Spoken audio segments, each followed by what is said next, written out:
He built a fan base off short-form video clips and late-night live streams. A kid from Texas who turned a bedroom setup into a record deal. Then, on a September morning in Hollywood, a tow yard employee noticed something was wrong with a parked Tesla. What happened next would unravel everything. Today, David Anthony Burke, the musician known by the stage name D4vd, sits in Los Angeles County custody, charged with first-degree murder, with special circumstances attached to the case. Prosecutors allege that 14-year-old Celeste Rivas Hernandez lost her life at his hands, and that evidence connected to her case was concealed for weeks in a place no one thought to look. He has not been convicted of anything. Under the law, he is presumed innocent, and everything you are about to hear is either a confirmed fact from the record or an allegation a jury has not yet weighed. But what actually happened between the night Celeste disappeared and the moment investigators closed in 400 feet from his own front door? And why, according to prosecutors, did it take a preliminary hearing and a courtroom her own mother had to sit through to start answering that question? Stay with me, because the timeline here goes back years, and almost nothing about it is what it first appears to be. Cases like this one tend to get reduced to a headline and a mugshot. But headlines don't capture what actually happens inside a courtroom, the small procedural fights, the witnesses who spend hours on a stand recounting a single afternoon, the family sitting 3 rows back trying to hold themselves together while lawyers argue about what the jury is and isn't allowed to see. That's the version of this story I want to tell you. Not the version built for a scroll feed, the one built from the actual record. I'm your host, and this is the story of the case against David Anthony Burke, built from court filings, sworn testimony, and reporting from journalists who were inside that courtroom when the evidence was laid out for the first time. I'm not going to sensationalize what happened to Celeste Rivas Hernandez. I'm going to walk you through what prosecutors say occurred, what the defense disputes, and what the law actually requires before any of this becomes more than an accusation. Before we go further, this is a case with a lot of moving parts: a preliminary hearing, sealed records, grand jury subpoenas, and a timeline that runs back years. If you want to follow this case as it moves toward trial without missing a filing or a hearing date, hit subscribe now. I'll be breaking down every development as it happens, and you won't want to come in partway through. This week marked the first day of Burke's preliminary hearing, the proceeding where prosecutors don't have to prove guilt beyond a reasonable doubt, only that they have enough evidence for a judge to send this case to trial. There were no cameras and no audio allowed inside. What we know comes from reporters who sat through it in person, and their accounts paint a courtroom thick with tension from the first minute. Before testimony even began, the judge had to resolve a defense request. Burke's team had asked that he appear unshackled, arguing that visible restraints could make him look dangerous or guilty to anyone watching, undermining his right to a fair, impartial hearing. The judge's ruling split the difference. His handcuffs came off, in part so he could pass written notes to his attorneys, but the restraints at his waist and ankles stayed on. Then the hearing moved into testimony, and by all accounts, Burke's own reaction to it stood out. Observers in the courtroom described him as appearing disengaged, bored even, while prosecutors displayed some of the most difficult evidence in the case. I want to be careful here. A defendant's demeanor in a courtroom is not evidence of guilt or innocence. People process trauma, stress, and public scrutiny in wildly different ways, and reporters' impressions of boredom shouldn't be treated as proof of anything. But it was notable enough that multiple journalists in the room mentioned it independently. Prosecutors called 3 witnesses on the first day, and each one added a different piece to the puzzle. The first was a sheriff's deputy who, back when Celeste was still classified as a missing runaway, went looking for her at Burke's home in the Hollywood Hills. Body camera footage reportedly played in court showed Burke letting deputies inside, discussing Celeste, and pulling up her yearbook photo on his phone. According to that footage, he told deputies he'd met her online at the end of 2021 and hadn't seen her in months, and that she'd told him she was 18, not 13. The second witness was a lap detective from the Robbery Homicide Division, the one dispatched to a Hollywood tow yard after employees there called police. This is the testimony that produced the moment reporters say silence the room. Images shown to the court for the first time, connected to what investigators recovered from inside Burke's Tesla months after prosecutors say Celeste was killed. Celeste's parents were seated in the gallery. Her mother, Mercedes, reportedly lowered her head and wept as the images appeared. I won't describe those images further, and I'm not going to walk you through the forensic detail behind them either. The court record establishes what was shown. There's no need to relive it beyond that. The third witness was a financial associate who had handled accounting for the record label that signed Burke after he arrived in Los Angeles from Texas. Much of that testimony concerned money, specifically, how much money. According to the witness, Burke earned somewhere between $10 and $11.5 million in gross revenue between 2023 and the end of 2025, with the label itself pulling in $3 to $4 million off his career. That number matters because of what prosecutors say it proves: motive. California's first-degree murder statute allows for the death penalty only when the case includes what's called a special circumstance. Prosecutors have alleged three here: that the killing was committed lying in wait, that it was committed for financial gain, and that it involved silencing a witness. Two of those three circumstances both point toward the same underlying theory: that Celeste was killed because she threatened to expose a relationship that could have destroyed Burke's career right as his debut album was about to launch. According to the prosecution's pretrial brief, the relationship dates back to January 2022, when Burke and an 11-year-old Celeste first made contact online. Prosecutors allege the relationship became inappropriate in November 2023, when she was 13 and he was 18, and that it continued after law enforcement had explicitly told Burke she was a minor. The brief describes messages allegedly recovered from Burke's iCloud data that prosecutors say corroborate the nature of the relationship. It also references additional material, which the brief states will not be shown at trial given its nature, that prosecutors say documents the relationship without needing to display it. The brief lays out a specific night, April 22, 2025, an argument in which Celeste, according to prosecutors, grew upset about Burke's other relationships and threatened to go public with what she knew. A threat prosecutors say directly endangered an album release scheduled for 3 days later. The next night, April 23rd, prosecutors allege Burke arranged for Celeste to come to his home and that her phone activity stopped shortly after she arrived. Messages he allegedly sent asking where she was, prosecutors argue, were staged, sent to establish an alibi.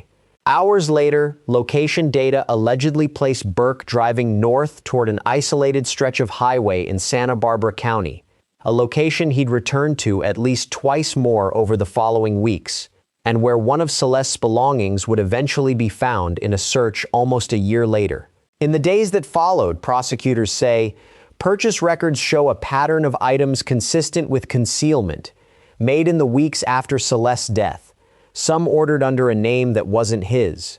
Investigators say forensic evidence recovered later would go on to connect several of those purchases directly to the case. The brief also alleges that identifying physical evidence tied to Burke was never recovered.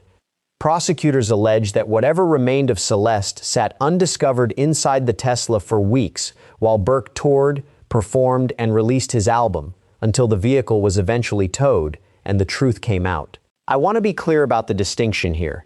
Everything in this section is what prosecutors allege and what their brief claims the evidence shows. None of it has been tested at trial. That's what a preliminary hearing, and eventually a trial, exists to do. Burke's attorney has not laid out a full trial strategy. The defense isn't required to reveal one before trial, and doing so early can hand prosecutors a roadmap. But at Burke's arraignment, his attorney made the defense's baseline position unmistakable, that the evidence, when it's fully presented, will show Burke did not kill Celeste Rivas Hernandez and was not the cause of her death. The defense has also pushed back on process. At that same hearing, Burke's attorney noted that discovery in this case runs to roughly 40 terabytes, and argued that a proper defense requires time to actually review it. One reason the preliminary hearing was pushed back more than once, from an initial May date to late June. The defense has also had to fight for access to grand jury transcripts, which under California law require a separate court motion to unseal, and for the medical examiner's report, which had been placed under a security hold at Lapt's request months before it was finally released. We're going to get into the physical evidence next. The forensics, the digital trail, the timeline investigators built piece by piece. If you're the kind of viewer who wants the full picture, not just headlines, subscribe now so you don't miss the next update when this hearing resumes. Prosecutors say the backbone of their case is text messages recovered from Burke's iCloud data. An extended record, they allege, runs from the start of the relationship through Celeste's final hours, including the argument the night before she disappeared. Delivery and purchase records, according to the brief, show a sequence of orders in the weeks after Celeste's death, several made under an alias, and later flagged by investigators as significant to the timeline. The Los Angeles County Medical Examiner's report, completed in December 2025 but sealed until after Burke's arrest, classifies the manner of death as homicide. Toxicology reportedly showed presumptive positives for certain controlled substances in Celeste's system. Lapt's forensic trace unit reportedly linked physical evidence recovered from the scene to items purchased in Burke's name. A September 2025 search of the Hollywood Hills property Burke was renting reportedly turned up physical evidence in a garage on the property, along with biological samples that DNA analysis matched to Celeste's genetic profile. The Tesla itself, surveillance footage, and other records, prosecutors allege, place Burke as the last person to drive it before he left for tour, and it was found parked roughly 400 feet from his home before being towed and impounded over an unpaid citation.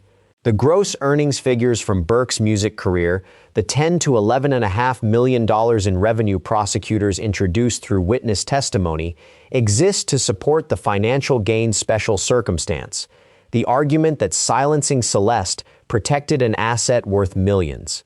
For each of these categories, the same caveat applies. What's confirmed is that this evidence exists and was collected. What it proves, and whether it holds up to cross-examination, is exactly what the defense is expected to challenge. January 2022. Prosecutors allege this is when Burke, then a teenager himself, and an 11-year-old Celeste first made contact online. November 2023. Prosecutors allege the relationship became inappropriate when Celeste was 13 and Burke was 18. February 2024. Celeste is reported missing to the Riverside County Sheriff's Department. Deputies contact Burke, who says he last spoke to her days earlier but claims he didn't know she was a minor. That night, LA County deputies visit his home and explicitly tell him she is 13. He again claims to have met her only once, in person, months earlier. Celeste returns home 2 days later. Her parents take away her phone. Prosecutors allege Burke then paid a classmate of hers $1,000 to deliver a replacement phone he purchased, so contact could continue.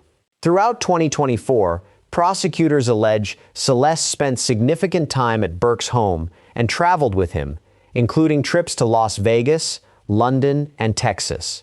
April 2024, Celeste is reported missing for a third and final time that year. September 2024, she turns 14. November 2024, prosecutors allege the two broke up but continued texting, including messages they say show the relationship persisted. April 22, 2025. Prosecutors allege a lengthy argument, with Celeste threatening to expose the relationship days before Burke's album release. April 23, 2025. The night prosecutors say Celeste was killed, she arrives at Burke's home around 10:10 p.m. Her phone activity stops. Prosecutors allege he drove to Santa Barbara County that night. April 25, 2025. Burke releases his debut album Withered, late April through July 2025. Prosecutors allege a pattern of purchases connected to concealment, some under a false name, along with additional trips back to the Santa Barbara County location. August 5, 2025. Burke's tour begins. September 5, 2025. The Tesla is towed after a parking citation. September 8, 2025. Tow yard employees report something is wrong with the vehicle. Lapt investigates and makes a discovery that changes the entire case. September 16, 2025. The medical examiner identifies the remains as Celeste's through dental records. September 17, 2025. A search warrant is executed at Burke's rental home.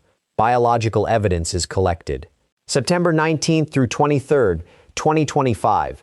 Burke cancels the remainder of his tour and reportedly transfers ownership of property in Texas to his mother. September 29th, 2025. Lapt publicly confirms Celeste's death, but states the cause and manner have not yet been determined. October through November 2025. Burke retains a criminal defense attorney and is reported to have stopped cooperating with investigators. A court seals medical examiner records at Lapt's request. December 9, 2025. The autopsy is completed. The manner of death is classified as homicide. Grand jury proceedings reportedly begin around this time. January through March 2026. A personal item belonging to Celeste is found near the Santa Barbara County site. A friend of Burke's is arrested on a witness-related warrant. Burke's family unsuccessfully challenges subpoenas to testify. April 16, 2026. Burke is arrested at a Hollywood Hills home. April 20, 2026. The Los Angeles County District Attorney formally announces charges. First-degree murder with special circumstances, continuous sexual abuse of a child under 14, and an additional charge tied to how her remains were treated after death. April 21st and 22nd, 2026. Celeste's family releases a public statement.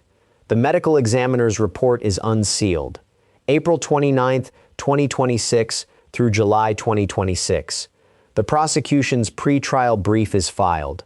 The preliminary hearing is continued twice, ultimately beginning this week. There are questions this case still hasn't answered. What exactly happened inside that house on the night of April 23rd? Questions only witness testimony and forensic reconstruction can address, and that the defense has not yet responded to in detail. Whether the cause and manner of death, as classified by the medical examiner, will hold up to a defense forensic challenge. Whether prosecutors can prove not just that Burke had a motive, but that he specifically carried out the killing. Motive alone doesn't establish identity. What role, if any, the friend who was arrested on a witness warrant actually played, and what he told the grand jury in the roughly half hour he reportedly testified, and what the defense's actual theory of the case will be once discovery review is complete and testimony begins in earnest.